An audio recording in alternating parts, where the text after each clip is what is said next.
मनोहर लाल का बड़ा दावा, बोले 2019 से ज्यादा बड़ी है लहर। हरियाणा में कांग्रेस से कहीं आगे है भारतीय जनता पार्टी। दिग्विजय सिंह चौटाला ने देवेंद्र बबली को बताया साजिशकर्ता, बोले पीठ पे छुरा घोंपने वालों को जनता माफ नहीं करती। बबली में बोल रहे हैं मनोहर लाल खट्टर। सीएम नैब सिंह सैनी का कांग्रेस पर तीखा वार, कांग्रेस को बताया फ्यूज बल्ब। अशोक तंवर के काफिले पर हमले को बताया दुर्भाग्यपूर्ण, बोले सबको वोट देने और वोट मांगने का अधिकार।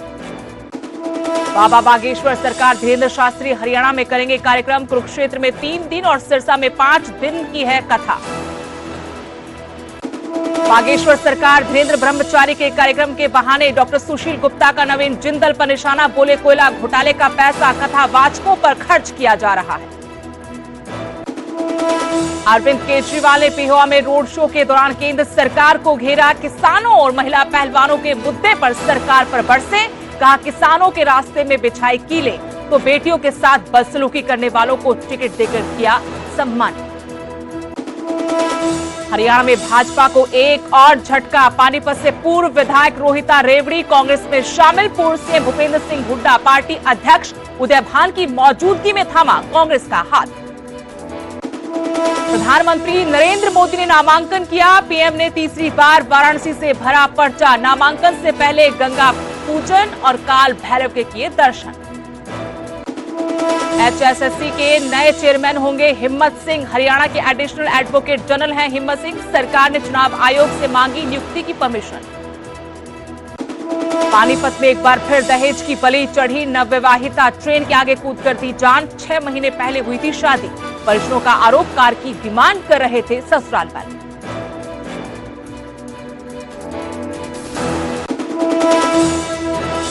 फरीदकोट दे Baba Farid Law College News 18 Punjab दा मेगा शो धाकड़ वर्सेस धाकड़ 2.0 शाम 6 बजे लाइव।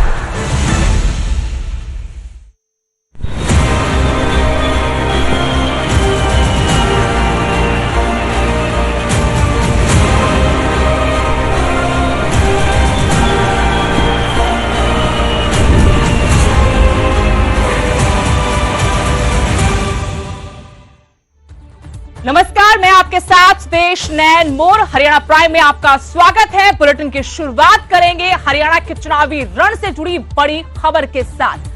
आप सुप्रीमो अरविंद केजरीवाल आज हुंकार भर रहे हैं हरियाणा के चुनावी रण में, जहां वो रोड शो कर रहे हैं। पेहोवा में उनका रोड शो, बीजेपी सरकार पर जमकर बरसे हैं अरविंद केजरीवाल।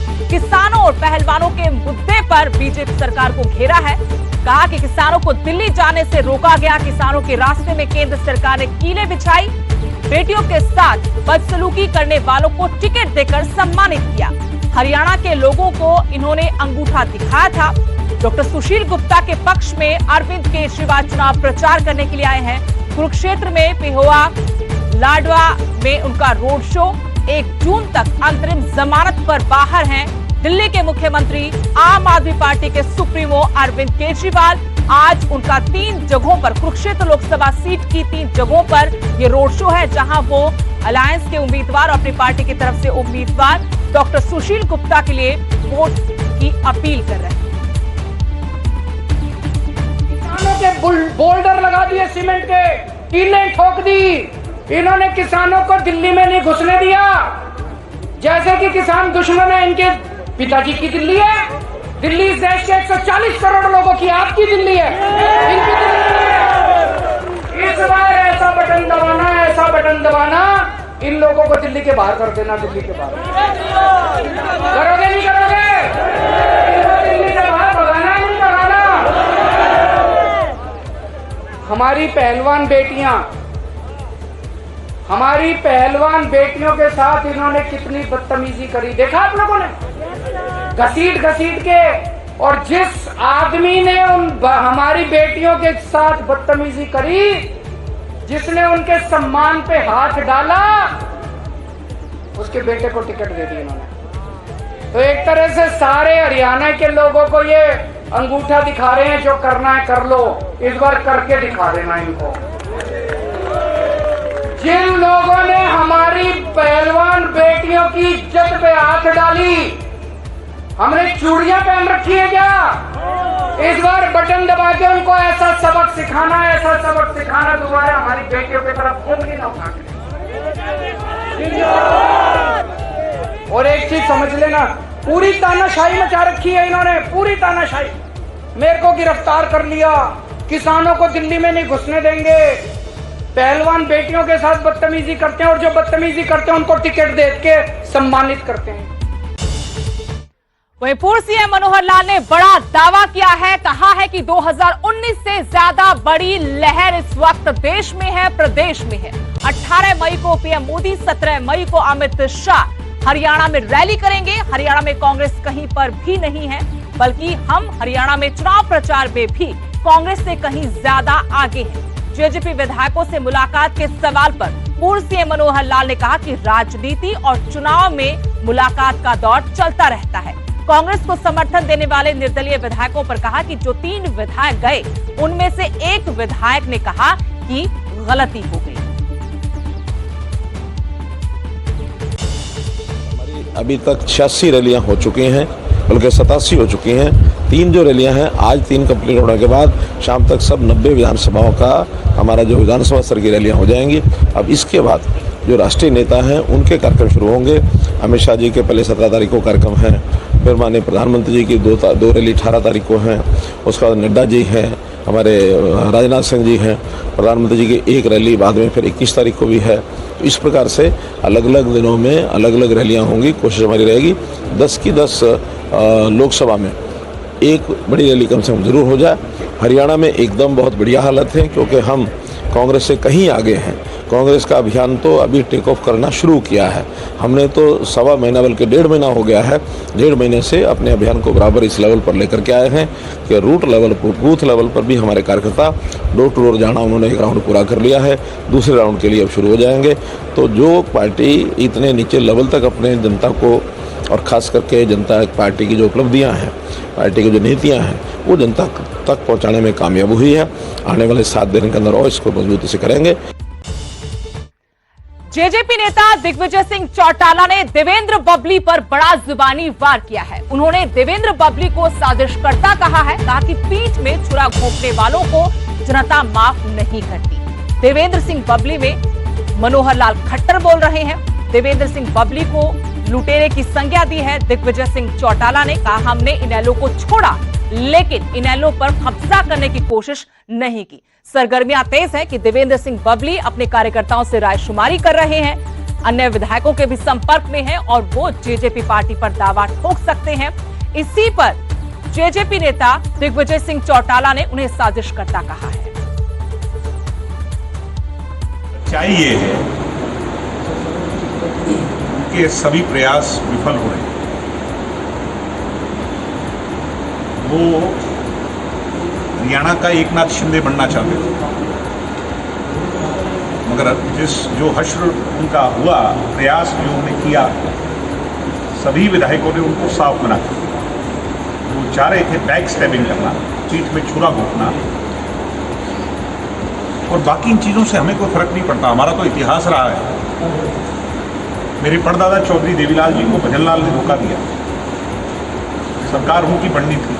बैक स्टैबिंग कर करके गवर्नर हाउस में जो तमाशा हरियाणा में हुआ वो कोई भूल नहीं सकता। उन्होंने देश का प्रधानमंत्री विश्वनाथ प्रताप सिंह को बनाया। विश्वनाथ प्रताप सिंह ने बैक स्टैबिंग कर करके उन्हें ही पद से हटा दिया, फिर भी कोई परवाह नहीं की। पार्टियां छिन गई, निशान चले गए, फिर आगे बढ़े, फिर संघर्ष किया। उसके बाद समता पार्टी में कुछ ऐसा हुआ, फिर भी हमने चिंता नहीं की। हरियाणा लोकदल राष्ट्रीय बनी, उसके बाद इनेलो बनी, आज जसपा बनी। बहुत मजबूत है हमारी पार्टी। और ऐसे जो क्या कहें उन्हें, साजिश करता कहीं क्या कहें, इन चीज़ों से हमें कोई फर्क नहीं पड़ता। हम मजबूत हैं, सशक्त हैं, अपनी लड़ाई लड़ रहे हैं। पंजाबी में एक गायक था सुरजीत बिंद्रखिया, हम बचपन में उसके गाने सुनते थे। उसका गाना बड़ा अच्छा था कि तू नहीं बोल दी तेरे विच तेरा यार बोलता। तो बबली नहीं बोल रहा, ये बबली के अंदर खट्टर जी बोल रहे हैं। तो थोड़े दिन बोलेंगे, 4 तारीख के बाद चुप हो जाएंगे। मुख्यमंत्री नायब सिंह सैनी ने हिसार में ताबड़तोड़ चुनाव प्रचार किया और रणजीत सिंह चौटाला के लिए लोगों से वोट की अपील की। मुख्यमंत्री नायब सिंह सैनी ने कहा कि देश और प्रदेश की जनता का कांग्रेस से मोह भंग हो चुका है।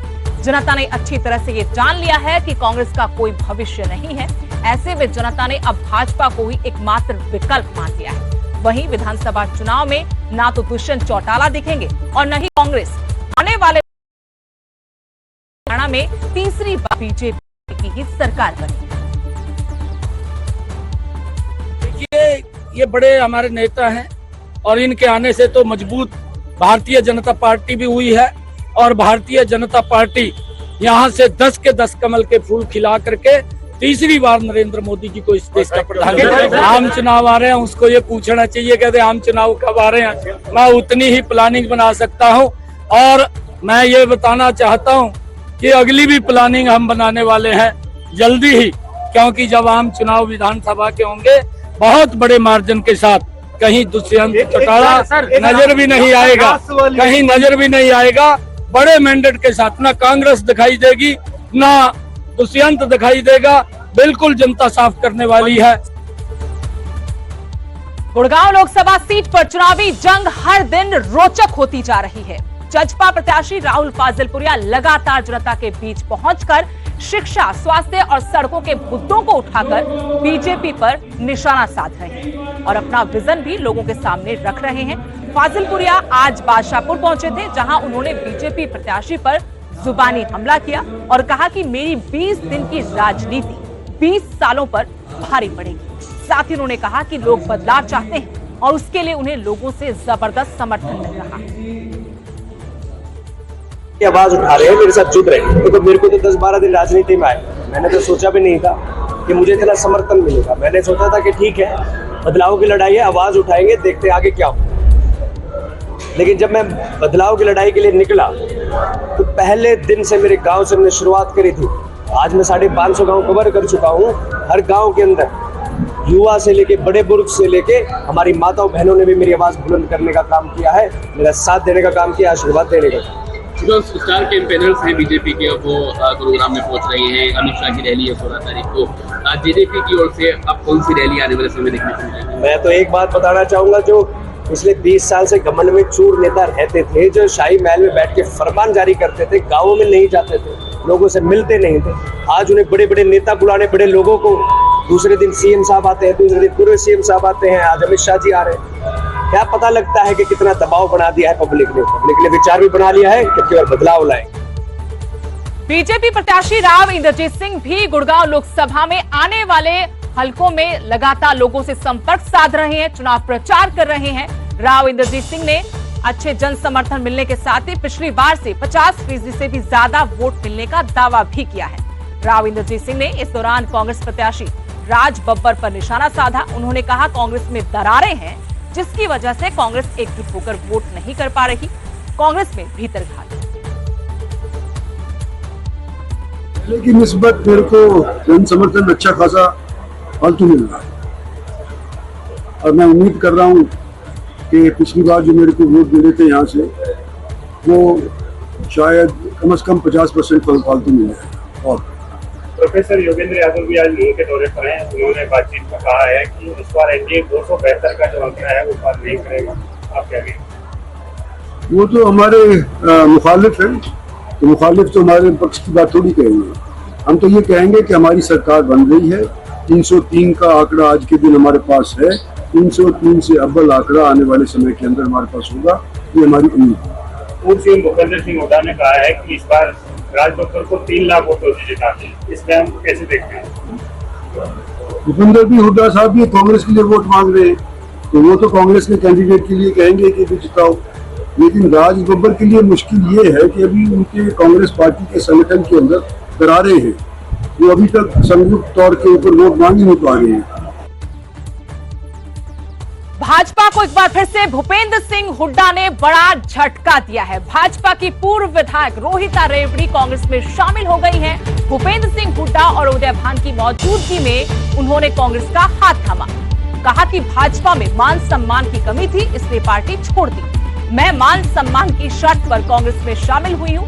पूर्व सीएम भूपेंद्र सिंह हुड्डा की मौजूदगी में वो कांग्रेस में शामिल हुई। साथ ही पार्टी प्रदेश अध्यक्ष उदय भान भी मौजूद रहे। एक बड़ा झटका है, खासतौर पर करनाल लोकसभा सीट पर बीजेपी की मुश्किलें बढ़ सकती हैं।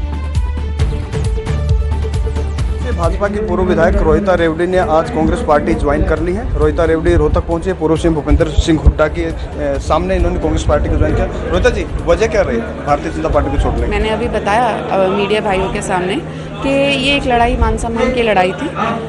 उन्होंने अपने विधायक को नहीं, अपने कार्यकर्ता की पूछ नहीं की। मैं ये नहीं कहूँगी कि मैं एक विधायक रह चुकी हूँ और उन्हें मेरा पूछना बहुत ज़रूरी था। उन्होंने अपने कार्यकर्ता को नहीं पूछा। कहीं ना कहीं मैं उसी टीम का हिस्सा थी जिन्होंने पहले एक पार्षद के रूप में उनको एक सीट दिलाई है, उसके बाद एक विधायक के रूप में उनको एक सीट दिलाई है, मगर उन्होंने इस चीज़ की अनदेखी करी है और आज मैं यहाँ हूँ। अनदेखी करने की वजह क्या? सत्ता में लगातार सरकार रही और कॉन्फिडेंट हो गए, इसलिए अनदेखी हो रही है? आप कह सकते हैं इसको कि वो चीज़ उनके सिर पर चढ़कर बोल रही है। तो फिर अब आप सब कांग्रेस पार्टी में कैसे सरवाइव करेंगे? क्या किसी तरह की कोई कंडीशन आपने रखी है या फिर हाँ, कंडीशन रखी है ना। मैंने बताया सभी को कि कंडीशन रखी है मैंने मान सम्मान की, कि मुझे इस परिवार में पूरा मान सम्मान चाहिए। और हुड्डा जी ने मेरे सिर पे हाथ रख के बोला है कि अपनी बेटी को पूरा मान सम्मान मिलेगा। तो रोहिता का कहना है कि पार्टी के अंदर मान सम्मान नहीं मिला, इसलिए कांग्रेस पार्टी को ज्वाइन किया है। उनकी इसके अलावा कोई कंडीशन नहीं। कैमरामैन संजय दांगे के साथ धीरेन्द्र कुमार, न्यूज 18 रोहतक। भिवानी महेंद्रगढ़ लोकसभा सीट पर भी दिनों दिन मुकाबला बेहद दिलचस्प होता जा रहा है और यहां पर राजनीतिक प्रतिद्वंदी एक दूसरे पर वार करने का कोई मौका नहीं छोड़ रहे। राव दान सिंह ने बीजेपी प्रत्याशी पर निशाना साधा है। राव इंद्रजीत सिंह पर दान सिंह ने तीखे वार किए। कहा, मैं कट्टर कांग्रेसी हूं, मैं छोड़कर नहीं भागा। राव इंद्रजीत सिंह कांग्रेस छोड़कर भागे थे। पार्टी छोड़कर जाने वाले अपने स्वार्थ पे गए। राव इंद्रजीत सिंह का अब यहां पर कोई दबदबा नहीं रहा। बेटे पर जो आरोप लगे हैं राव दान सिंह के घोटाले के, उन पर भी राव दान सिंह ने सफाई दी। कहा, राजनीतिक रंजिश में फंसाने का प्रयास किया गया, हमें न्यायालय पर पूरा भरोसा है। वो छोड़ के गए, मैं नहीं छोड़ के गया। ऐसे में क्योंकि सच्चाई बात यह है, पार्टी वो छोड़ के गए, मैं नहीं छोड़ के गया। मैं तो जहाँ था वहीं रहा। वो पहले वो भूपेंद्र सिंह हुड्डा के साथ थे, मैं भी साथ था, मैं आज वहीं हूँ, वो चले गए। तो क्या लगता है राव इंद्रजीत सिंह का कुछ प्रभाव? नहीं, कुछ नहीं। सब जानते हैं, भारतीय जनता पार्टी के बारे में सब जानते हैं, बहुत अच्छी तरह जानते हैं। उनकी अपने मजबूरियां है, पार्टी की सोच रही बातें उनको पता है क्या। अक्सर सिंह पर आरोप लग रहे हैं, अक्सर सिंह पर कि करोड़ों रुपए का आरोप तो ये सरकार किसी पे भी लगा दे, कोई अछूता छोड़ रखा है, ये इनका अपना अधिकार है। इनके पास कोई चला जाए वो दूध का धुला हो जाता है, दूसरे आदमी पे आरोप लगाने से क्या होता है? हमारा न्यायालय पर पूरा भरोसा है, 100% मान की सम्मान की बात है और न्यायालय ने इस बात के लिए हमें पहले से कह भी दिया है कि कोई मतलब किसी तरह की परेशानी हमारे ऊपर है नहीं। भारत जोड़ो अभियान के संयोजक स्वराज अभियान के नेता प्रोफेसर योगेंद्र यादव कांग्रेस के पक्ष में चुनाव प्रचार कर रहे हैं। नू पहुंचे योगेंद्र यादव ने बीजेपी के 400 पार के नारे पर तंज कसते हुए कहा कि सीटों के गणित में बाद में हम हिसाब किताब लगाएंगे, लेकिन पहले बीजेपी वाले विधानसभा में अपना समीकरण पूरा कर लें। इनका पूर्व उप मुख्यमंत्री हारने की बात कर रहा है और विधायक पार्टी को छोड़कर जा रहा है। पहले बीजेपी वाले अपने विधानसभा का गणित तो ठीक कर लें। यहाँ 10 में 10 का दावा कर रहे हैं, वहां विधायक इनको छोड़ के जा रहे हैं। इनका पुराना उप मुख्यमंत्री इन्हें हराने की बात कर रहा है। मैं समझता हूं कि जब चुनाव से पहले हवा चलती है तो हवा का पता आपको पत्तों के उड़ने से लग जाता है, तो पता लग रहा होगा पत्ते सारे किस तरफ उड़ के जा रहे हैं। इस वक्त हरियाणा ने तो मन बना रखा है और हरियाणा का बड़ा इलाका तो ये भी पूछ रहा है कि भाई जब हम किसान आंदोलन में थे तब आप कहते थे तुम आतंकवादी हो, तो अब आतंकवादियों का वोट क्यों लेने आए? हरियाणा प्राइम में फिलहाल इतना ही। आप देखते रहिए न्यूज 18 पंजाब हरियाणा। फरीदकोट दे Baba Farid Law College News 18 Punjab दा मेगा शो ताकड़ वर्सेस ताकड़ 2.0 शाम 6 बजे लाइव।